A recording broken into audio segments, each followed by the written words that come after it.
Welcome to the training for avoiding slips, trips, and falls, being safe on the job. My name is Liz Giblin, and I'm the risk manager for Associates of Glens Falls. I've worked with CWI for a number of years, and our goal, as is CWI's goal, is to have you leave at the end of the day the exact same way you came in.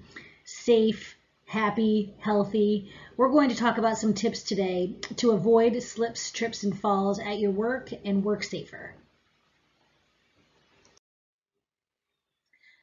The objectives of today's session is to talk about the costs of slips, trips, and falls. And I'm going to be saying slips, trips, and falls quite a bit, what the definitions of those are, what the cause is, what the risk factors entail, and some prevention and minimization tactics. So every company has their top 3 causes of loss. What that means is the top 3 workers' compensation claims or where the employees are getting hurt.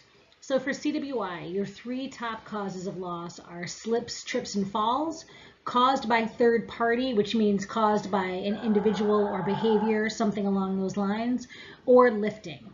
And the slips, trips, and fall claims since 2017 are below on the screen. Just wanted to give you an idea of what is happening to you folks.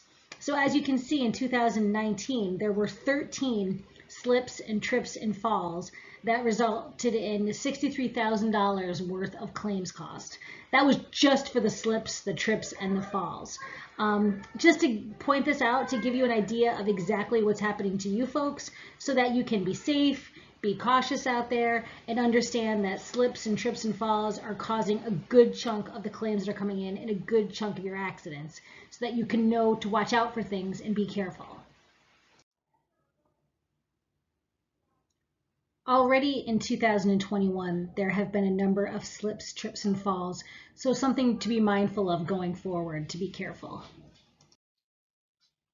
Okay, the cost of slips, trips, and falls. So we just talked a little bit about that. Slips and trips can happen anywhere in any operation.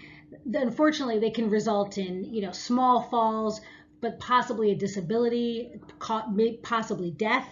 The cost to coworkers, the cost to employers and to employees, the person it happens to, can be substantial. So the cost of the employer is lost productivity, business, increased insurance premiums, costs associated with training new workers. The cost to the worker, however, are lost wages, out-of-pocket expenses, pain and suffering, could be temporary or a permanent disability, reduced quality of life, depression, death. I don't know if anyone's ever been out on a workers' compensation claim, but it is depressing. You sit at home, you're not in contact with your coworkers, could be in severe pain. There's just a lot that goes along with it. A lot of pain, a lot of anguish, also a lot of expense that goes along with it. So there is substantial costs associated with claims, especially for costs for slips and trips and falls at the workplace.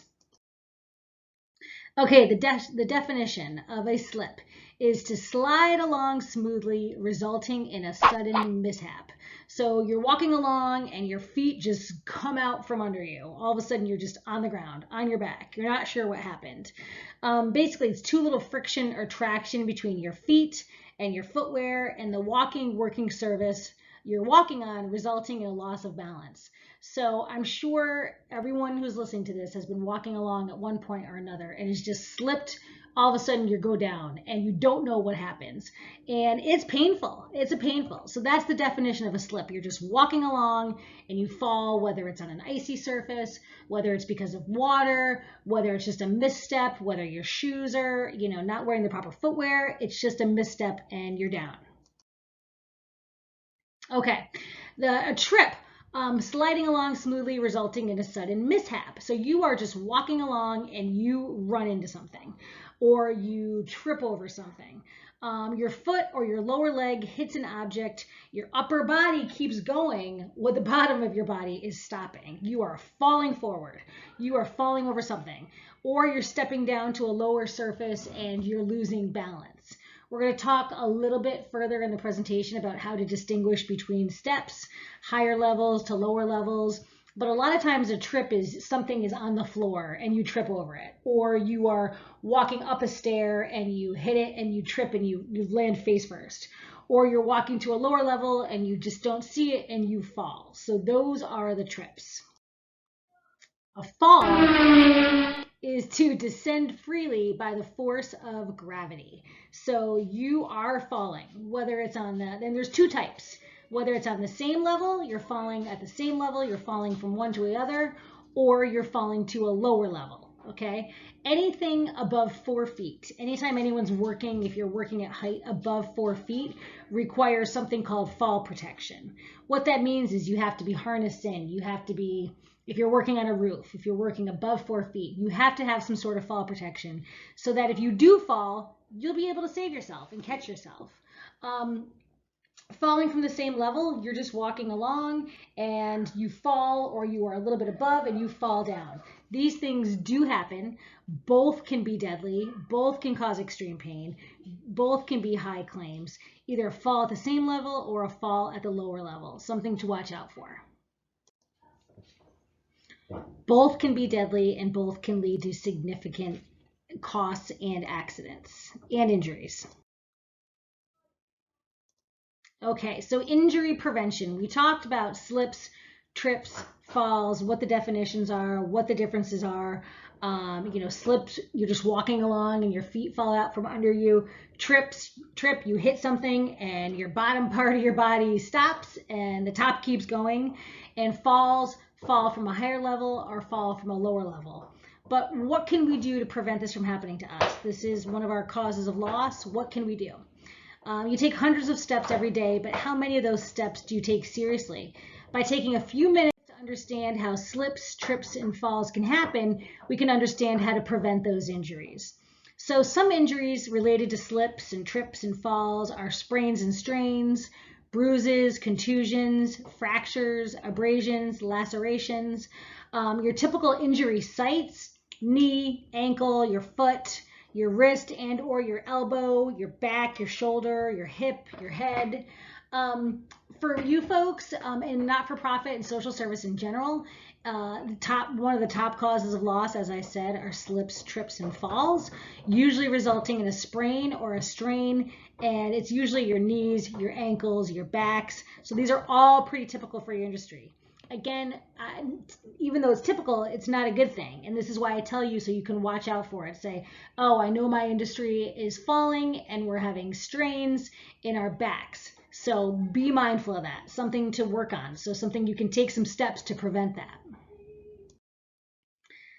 Slips, trips, and falls are preventable. As I said, there are things you can do. And this is an older picture of our model, Jesse. And he helped me out a couple years ago. And he's demonstrating that he's backing up on one of the CWI transit buses and he's about to fall over something. Not a good way to walk. Walk forward, don't back up, don't go backwards. Make sure you know where you're going. Some things you can do to prevent these: design your workplace to work for you. Highlight things that may need to be highlighted. Things that could prevent potential exposures to slip, trip, and fall. Good housekeeping. Maintain clear, tidy work areas. Even if your work area is the transit bus, make sure it's clean. Make sure it's neat. Make sure that there aren't hazards in the aisles that you could trip over. Safe walking practices. Okay, aisles in restaurants, aisles at workways, aisles, movie theaters, they were meant there for a reason. Sidewalks, put down for a reason. Roads. Shortcuts are an easy way to get hurt because you don't know what's in a shortcut. There could be cords there could be branches, there could be, pocketbook strings left out in the aisle. Try not to take shortcuts. Aisles were made there for a reason and you should use them, okay? Wear proper footwear. We're going to talk more about that in a little bit, but proper footwear is very important. I go places where I need to wear steel-toed boots. I go places where I need to wear sneakers. Two things I never wear while I'm on the job, and I bet you don't either, are flip-flops and open-toed sandals, okay? Flip-flops, while they are awesome and super comfortable, they have the ability to trip you up. They have the ability to be walking along, you get caught one under the other. So be very mindful of that, okay? Wear the proper footwear. And we'll talk a little bit about wearing boots in bad weather, but understand what footwear is appropriate for the job that you're doing. And then learn to fall properly. There are techniques that you can minimize your fall injuries, things you can do, and we're going to touch on those on the next slide. Okay, falling properly. People say there's things I can do. What can I do to fall properly? If you feel like you are falling, try to tuck your body in, okay? Tuck your body in. Make sure that your arms, your appendages aren't hanging out so that when you're falling, you're not grabbing things on the way down. Tuck your head, tuck your body in close. Try to keep it close together. Try to brace yourself for impact. I know it can be hard, especially if you're going down, to say, oh, you know, that lady told me to fall properly. But there are things you can do to minimize the effect that it has on your body. Try to keep your arms close, tuck your head in, keep your neck tight. You know, don't have your arms out and your legs out. Just try to tuck yourself in and keep safe. Okay, so some human risk factors increasing the risk of slips, trips, and falls behavior. Okay, so doing what this gentleman is doing, carrying things that obstruct your vision, okay? Don't carry too many things at a time. Don't pile things too high. Don't walk up and down stairs carrying things. That's a sure way to trip or fall down the stairs, and you don't want any of that to happen. Not paying attention to your surroundings or walking distracted, okay? Talking to somebody, looking at things. You know, a lot of you folks are, you know, helping people, individuals that could be in wheelchairs or require help moving or have trouble with mobility. Try to focus on the job at hand. Try not to pay attention to outside factors. Pay attention to the job at hand. If there's one thing I can say, keep saying during this training, is be aware of your surroundings. Know what's around you. Know if things are on the floor. Know if you're about to trip over something. Make sure your lane of travel is not obstructed. Shortcuts, we talked about that. Don't do it. Being in a hurry and rushing, okay, give yourself enough time to get places. That way you won't be rushing. And not knowing how to lift or carry something, okay? When you're lifting or carrying something, you have to use your knees. Don't use your back. Lift properly, don't obstruct your vision, and make sure you know where you're going. Falling properly, we talked a little bit about this. If you do fall, these are things you can do to reduce your injury, okay? Roll with the fall, okay? Try to tuck your body in and roll. I'm not going to go over this again, but there are things you can do. I forgot to mention, if you do fall and you're hurt, let somebody know, okay? Don't be the only one that knows that you just fell. Tell somebody. Make sure you tell your supervisor. Make sure you get medical attention if needed. But definitely let somebody know, okay? Especially if you're like, ugh, I think I'm okay, but I'm a little achy. You know, you pop right back up. Just, hey, let your supervisor know, hey, just want to let you know I fell on the stairs there. I'm a little achy. Just wanted to give you a heads up. It's always better to let someone know. Just give them a heads up so that if something were to come of it, they would have an idea that you got hurt. Okay, footwear. So we talked a little about this. Sorry, I jumped too quickly. But basically, make sure you're wearing the proper footwear for the job. If you, you know, we live here in upstate New York. If it is snowy and icy, make sure you're not wearing high heels when you walk out the door in the morning. Put those in your bag if you want to change when you get to work, if that's approved. Wear boots, okay? Make sure the traction is thick. Make sure the tread is still there. Make sure your favorite sneakers that you love to wear that are super comfy still have some tread on the bottom and not just so slippery smooth. Just make sure you're wearing the proper footwear for the job at hand. It does make a huge difference.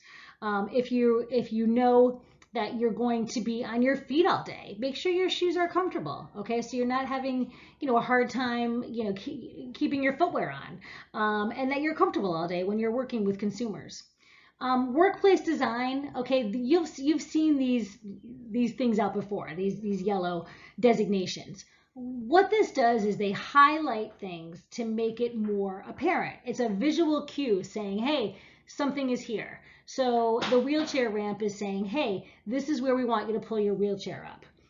The parking spots that are highlighted saying, hey, this is where we want you to park. This is where we want you to stop. That's why it's painted yellow. So pay attention to those things. They are there, again, for a reason, like the paths of travel. They were specifically created, specifically highlighted to make sure you know that they're there. And if you need to do that with your own workstation, highlight things, go ahead and do it. You know, put some colors up, put some sticky notes up. Say, okay, this is where I'd like you to sit. This is where I'd like you to put the cords. There's different things, visual cues you can do to make yourself more safe. Maintaining work areas, housekeeping. These are just good old-fashioned tips to be safe, really, and housekeeping ideas. So rugs, okay, we see a lot of falls and a lot of trips and a lot of slips, all three really, because of area rugs. Make sure they're securely fastened. I love area rugs. We have a lot around my house, but you've got to put some tape on the bottom. Make sure they're securely fastened, or someone could slip on them and go flying. Make sure you're closing your desk, your cabinet, and file drawers after use. You could easily turn around and trip over an open file cabinet drawer, and that is an accident waiting to happen. As well as the dishwasher. We see a lot of falls from people leaving dishwasher doors open and tripping over them. Cords at desks, okay, there's lots of cords at desks these days. Computers, phones, all that stuff.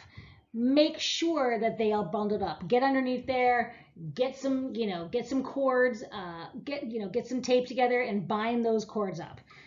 Offices, the number one tripping hazard and fall hazard in offices is because of cords, extension cords, computer cords. So make sure you're bundling them all together, okay? Floor and surface care. Sweep up or clean up spills immediately, okay? Things get wet on floors, especially around here, icy, wet floors. Make sure you are cleaning them up, okay? And if you can't, for some reason you make a spill or someone you're working with makes a spill and you can't clean it up immediately, pull a chair over, pull something over, pull a cone over, pull a wet floor sign over, just so somebody knows, hey, something happened here. I might not know what it is, but something happened here I have to be careful of. Make sure the lighting is adequate in all work areas, especially stairways, okay? Let somebody know, your supervisor. I know you have a great maintenance staff at CWI that will be happy to take care of this, but let someone know if the lighting is not adequate. If you need some more light bulbs, let somebody know. I go into a number of work areas where the lighting is not adequate, and it makes it very difficult for people to do their job effectively. We talked about the appropriate footwear. Make sure you're wearing it. I know you have wet floor signs, okay? If you don't know where they are, ask somebody and use them when there's a wet floor, whether it's icy, from snow in the winter, or someone just mopped, or someone spilled something on the floor. Put those out. Give someone a heads up. If you take away anything from this, it's just be aware of your surroundings. Let other people know that there are things around you and clean up spills and messes when they happen if you can. If not, let somebody know. Walking safely in bad weather. We talked a little bit about this, about the footwear, but there are things you can do when walking on slippery surfaces. Okay, there's a lot of ice around here in the winter. Walk carefully and slowly when you transition from one type of walking surface to another. So if you're walking in the parking lot and it's super icy and wet, you're walking and then all of a sudden you get inside. Have you ever had snow on your boots and you're walking fine outside, but you walk inside and all of a sudden you're slipping all over the place? So adjust your walking, your pace, your stride accordingly. Take extra care when you come indoors with wet shoes or boots. Wear that high traction footwear. Take slow, short steps. Point your feet slightly outward to keep your center of balance. Pay attention to where you're walking. And a big one, hold on to railings or other stable objects. A lot of times railings are there and people don't use them. I'm not sure why. There's no cost for using a railing, and it really is there to benefit the user, the person who is walking up and down the stairs. So make sure if there's railings there, you're using them. Make sure that you know they're there and that you use them, because they really will prove useful, especially if you're start to fall, you can catch yourself. Okay, coming to the end, last two slides. So my next slide says 85 to 90% of accidents are caused by unsafe weather or unsafe conditions, unsafe behavior, or a combination of the two. Many of the claims I see are preventable. Many of the accidents I see are preventable. So please try something to keep yourself safe. Change does not happen when employers adopt new policies. It happens when employees adopt new behavior. And as I stated before, we see our goal and CWI's goal is to have you leave at the end of the day the exact same way you came in. You owe it to your coworkers, you owe it to your family, and you owe it to yourself, especially, to leave at the end of the day the exact same way you came in, happy, healthy. You don't want to have an accident that could mess you up for the rest of your life. You want to be able to lift those grandkids. You want to be able to lift those kids. You want to be able to do things and enjoy your quality of life. So try something to keep yourself safe. Be mindful of your surroundings. Pick things up off the floor. Don't store things on stairs. All of these things can prove very beneficial. As you said, you have a responsibility to keep yourself safe and not be injured. The human and financial costs of accidents are unacceptable, and changing unsafe behaviors and trying methods will reduce future injuries. Please try something to keep yourself safe. A big thank you to CWI for letting me talk today. A big thank you to our model, and try something to stay safe out there. Thank you.